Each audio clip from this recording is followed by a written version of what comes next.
CBN postpones MPC meeting to 23rd and 25th January 2020. House of Representatives ask Nigerian Electricity Regulatory Commission and DISCOs to suspend increase of electricity tariff. Federal government tells states to reverse right-of-way charges. And global stocks waivers tensions mount on U.S.-China technology ties. The program is Business Express on the network service of the Nigerian Television Authority, the NTA, and I am Liakatun Babatunde.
The federal government has condemned the hike of right-of-way charges by some state governments. Right-of-way charges, known as ROW, refers to fees paid by telecommunications operators to the government for the permission to install some of their infrastructure.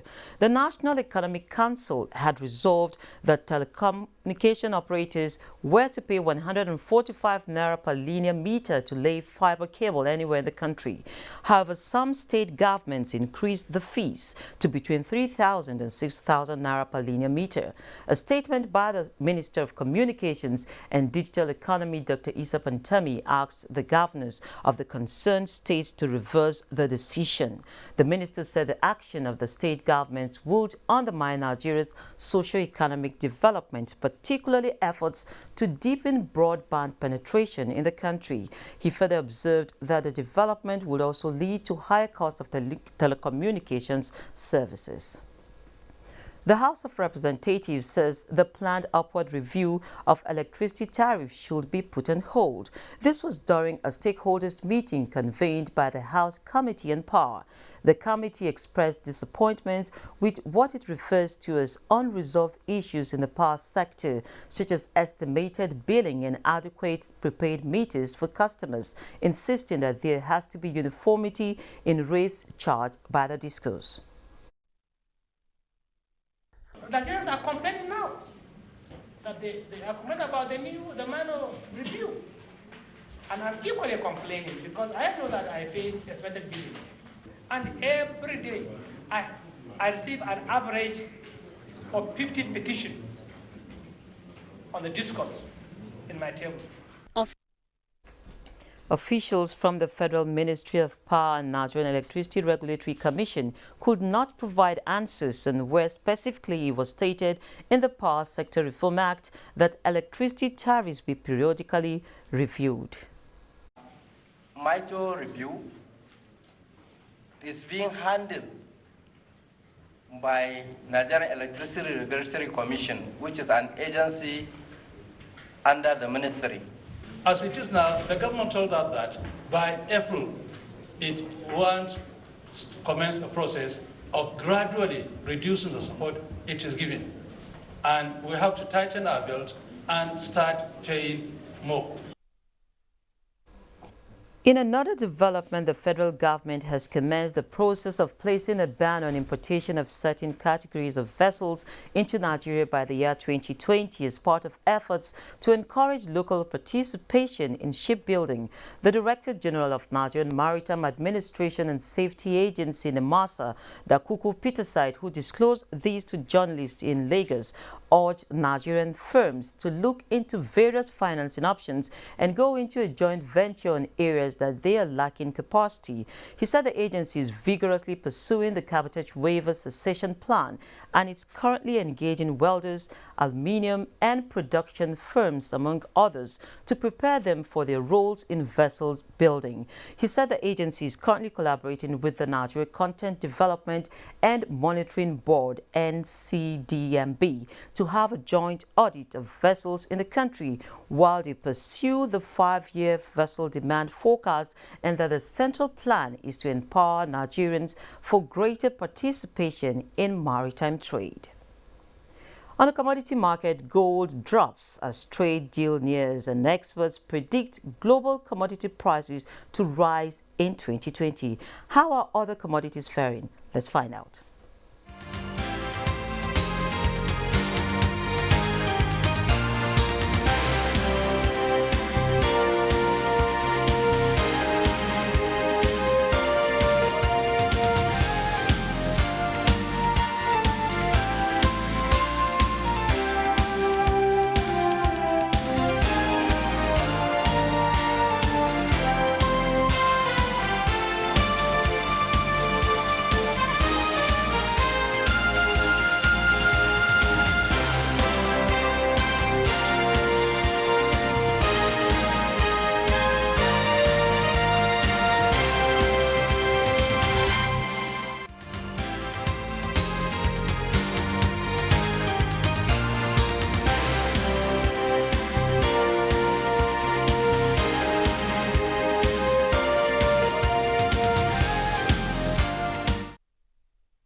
The regulatory environment for women's economic participation has improved over the past 2 years, but the World Bank reports says Nigeria is missing among 40 countries that enacted 62 reforms that will help women. The report says half of the world's population would need the reforms to realize their potential and contribute to economic growth and development.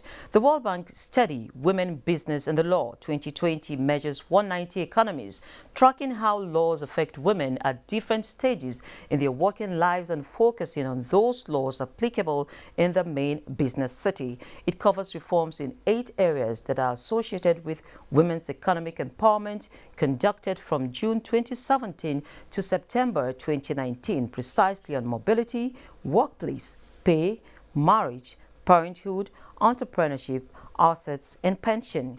In Nigeria, while the financial inclusion level is on the upswing, it is mostly men that are captured into the system, while women across regions of the country are set back by religious, cultural and educational factors, thereby limiting their potentials.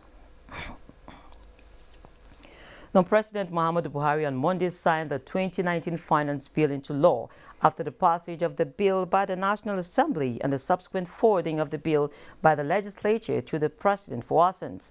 The bill, which was last reviewed 20 years ago, has 5 strategic objectives, which include promoting fiscal equity, reforming domestic tax laws to align with global best practices, introducing tax incentives for investments in infrastructure and capital markets, supporting micro, small and medium enterprises, and raising revenues for government.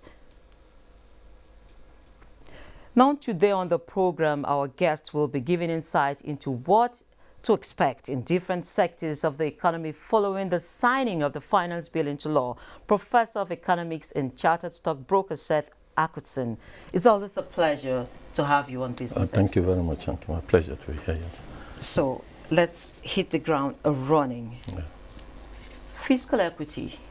What does this new law mean to the average man on the street when we talk fiscal equity? Well, fiscal equity, we must get it clear, is not the same thing as income equity, income distribution, that equitable distribution of income. As the name implies, is fiscal, that is governed by regulatory policies and laws.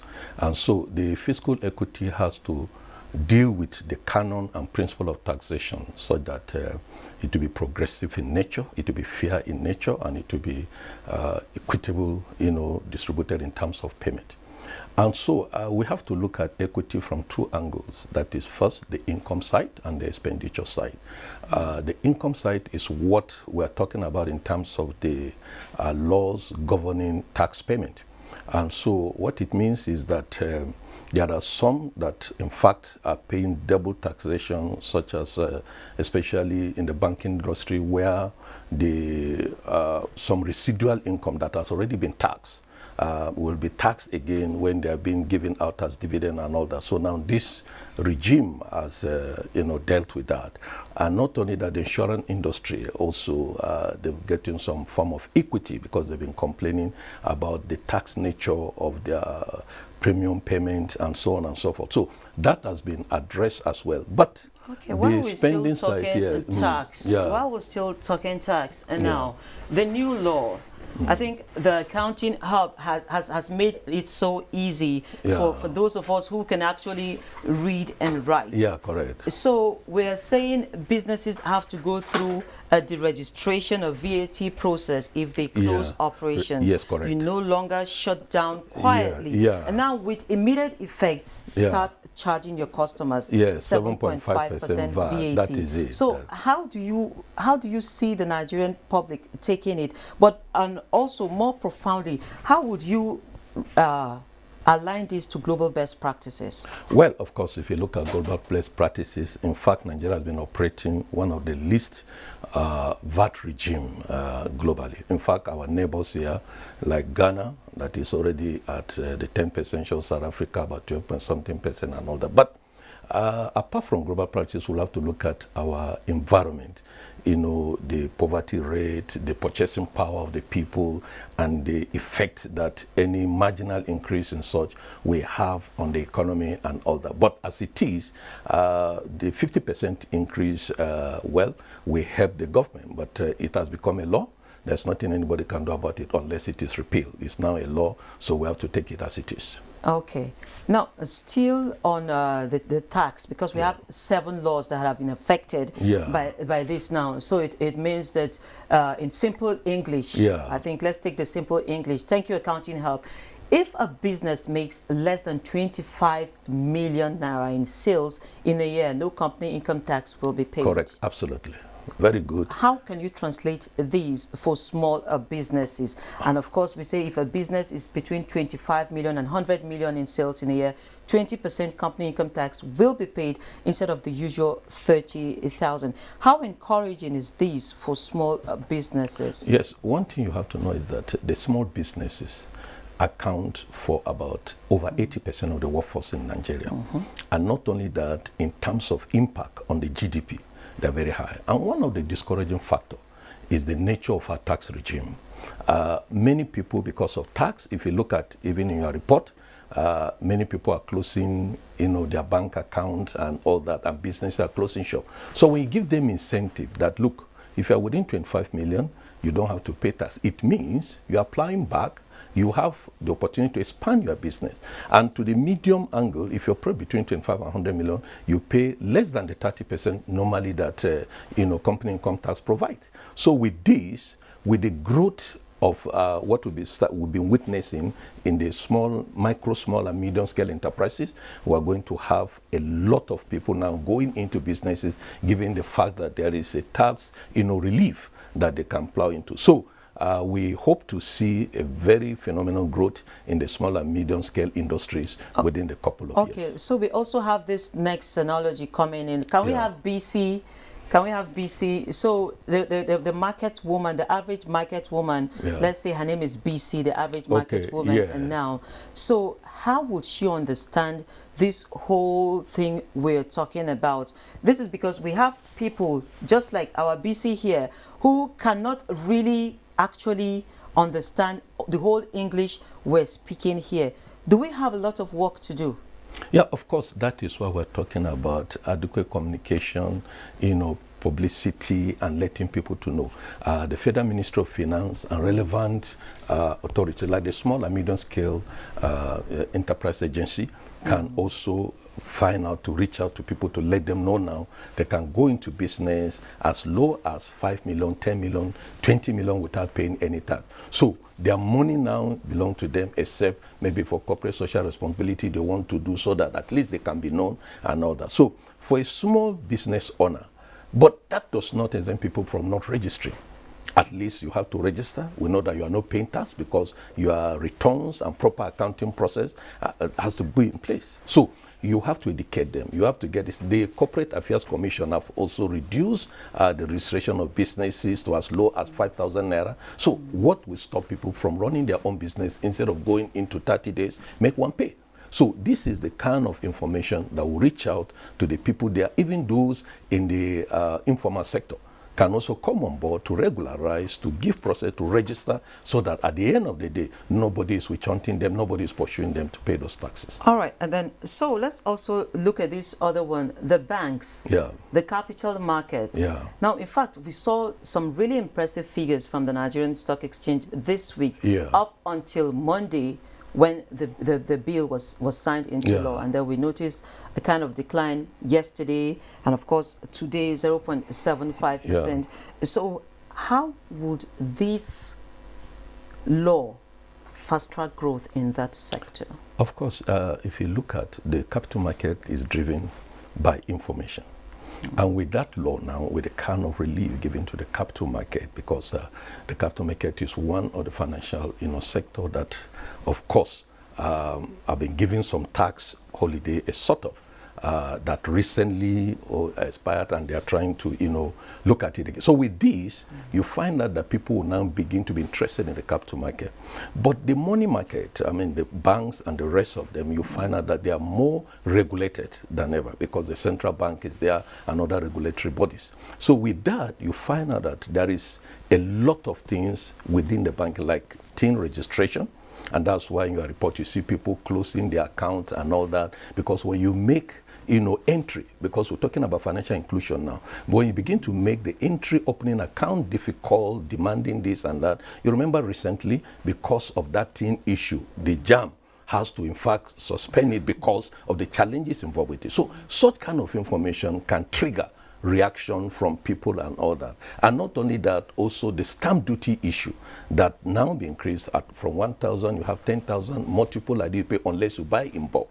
You have that. Then the withholding tax and all other forms of taxation can impact on financial inclusion in the banking industry. But having said all this, it is the end user, the customer, the consumer that get the incident of this taxation all the same. Because if you tax the company, they pay company income tax and all that, at the end of the day, they will push it to the consumer. So they don't bear the incident, the consumer bears the incident. So technology, is it a problem or a solution for financial inclusion? Very good. It's supposed to be a solution, because this is what the technology is supposed to ease things, to ease way of doing business, way of registering, and so it speed up things. But as it is, sometimes when we do this kind of things in Nigeria, you discover that even the technology, that's why when you come to issue of election, you come to issue of registration, issue of this, you see that we're facing challenges because the capacity for people to operate this technology has not been built to a level that they will be able to, perfect it. And this is why we're having it's not the problem with the technology, the problem of those who are manning those technological hubs. And so this is where the challenge is. But if we get it right, technology is the way to go. All right, still on technology now, next week, world leaders will be converging on Davos for the World Economic Forum. And of course, with the fourth industrial revolution kicking in now, where is Nigeria in the whole of this? The truth of the matter is that when it comes to the fourth industrial revolution, Nigeria is not as ready as we ought to. For instance, the fourth industrial revolution will be mostly driven by 5G.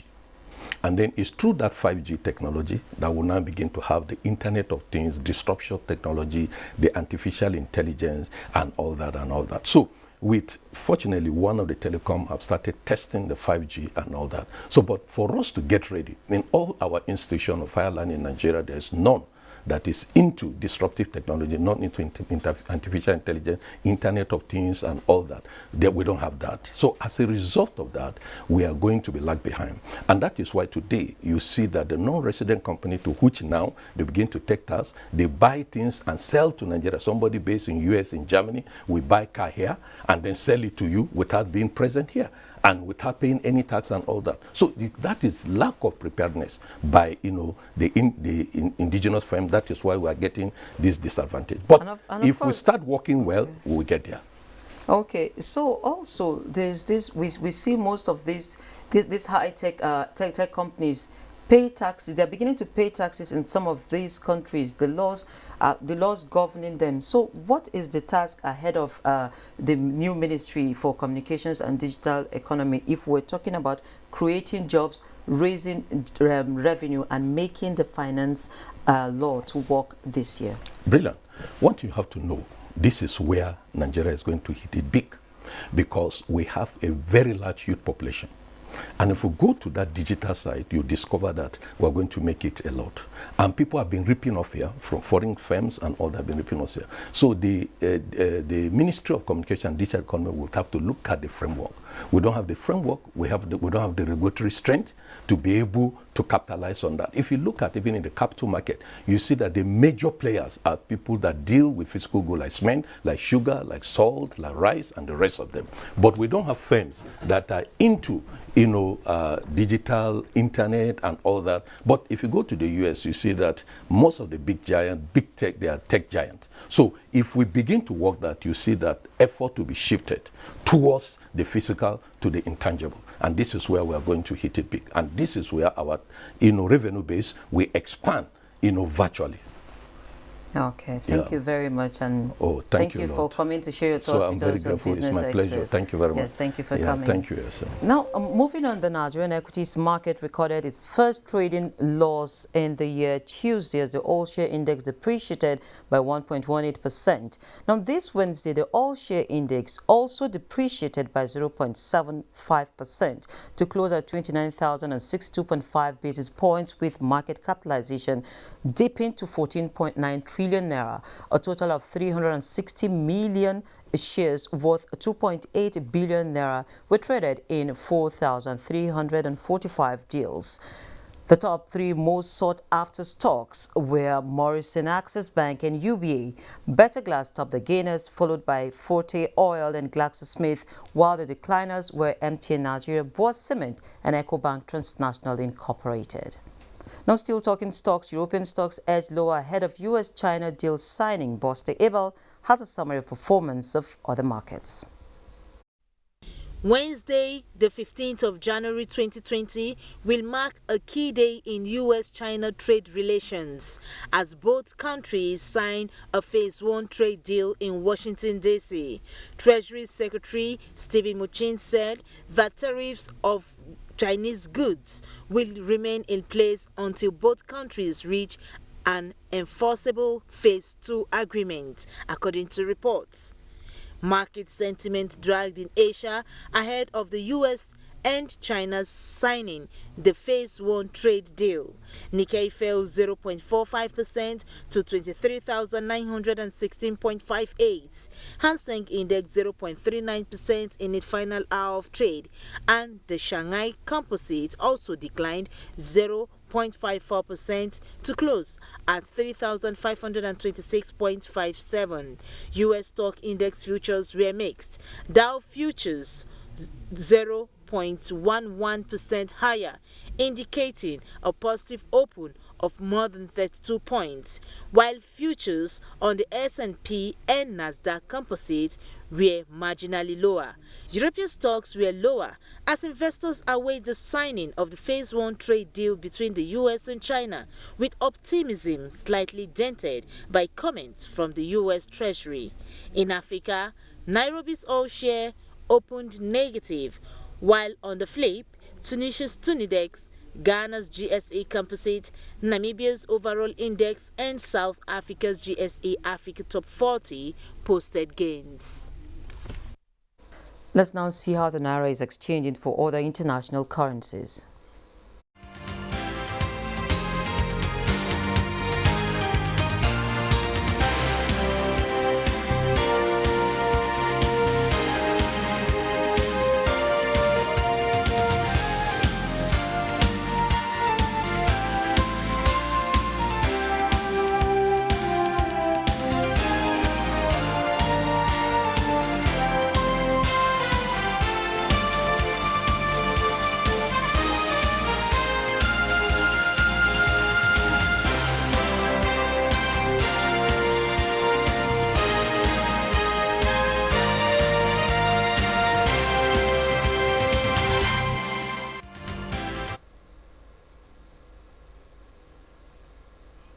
And that's a wrap of this edition of Business Express. Don't forget, you can access all previous episodes on YouTube, and you can also communicate with us on Twitter, and the handle is NTA News Now.